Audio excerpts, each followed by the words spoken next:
ஆனி மாதத்தில் வரக்கூடிய உத்திர நட்சத்திரத்தன்று சிவபெருமானுக்கு நம்ம செய்யக்கூடிய ஒரு அபிஷேகம் தான் திருமஞ்சனம். ஆனி திருமஞ்சனம் அப்படின்னு சொல்லுவாங்க. இது எந்த தேதியில் வருது, எந்த நேரத்தில் கும்பலான்னு சொல்லிட்டு நம்ம இந்த வீடியோவில் பார்க்கலாங்க. நடராஜ பெருமானுக்கு ஆண்டுக்கு 6 அபிஷேகங்கள் செய்வாங்க. அதுவும் மிக சிறப்பானது.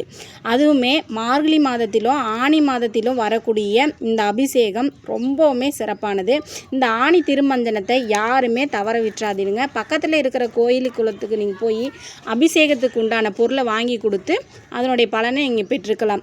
அது எத்தனாம் தேதி வருது அப்படின்னு பார்த்தீங்கன்னா, ஜூன் மாதம் 22ஆம் தேதி 22/6/2026 திங்கட்கிழமை அன்னைக்கு வருதுங்க. உத்திர நட்சத்திரம் எப்போ வருதுன்னு பார்த்தீங்கன்னா 21/6/2026 ஞாயிற்றுக்கிழமை மாலை 3:17 மணி முதல் 22/6/2026 மாலை 3:35 வரைக்கும் இந்த உத்திர நட்சத்திரம் இருக்குதுங்க.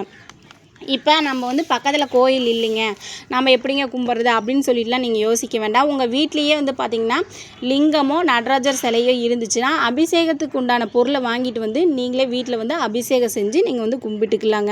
இது சோமவாரத்தில் வரக்கூடிய ஒரு விசேஷமான உத்திர நட்சத்திரங்க. அதனால் யாருமே தவற விட்டுறாதீங்க. உங்களுக்கு பார்த்திங்கன்னா நோய் நீங்கணும், வறுமை நீங்கணும், கஷ்டங்கள் தீரணும் அப்படின்னு சொல்லிட்டு இருக்கக்கூடிய அத்தனை பிரச்சனைகளுமே இந்த விரதம் இருந்து நீங்கள் கும்பிட்டிங்கன்னா உங்களுக்கு தீர்ந்துடுங்க. அது மட்டும் கிடையாது, சிவபெருமானுக்கு அபிஷேக பிரியர் அப்படிங்கிற ஒரு பேரும் இருக்குது. அதனால் நம்ம அபிஷேகம் செய்து வழிபட்டோம்னா கண்டிப்பாக நம்மளுடைய பிரச்சனைகள் அனைத்தும் தீர்ந்துவிடணும் நினைங்க. கண்டிப்பாக நடக்குங்க. இந்த அபிஷேகம் 36 வகையான அபிஷேகம் செய்வாங்க கோவிலில். உங்களால் முடிஞ்ச ஏதாவது ஒரு பொருளோ 2 பொருளோ எத்தனை முடியுமோ நீங்கள் வாங்கி கொடுத்து நீங்கள் கும்பிடலாங்க. இது எப்போ எந்த டைமில் கும்பிடலாம் அப்படிங்கிறத நான் உங்களுக்கு இந்த ஸ்க்ரீனில் போடுறேன். ஓகே ஃப்ரெண்ட்ஸ், நன்றி, வணக்கம்.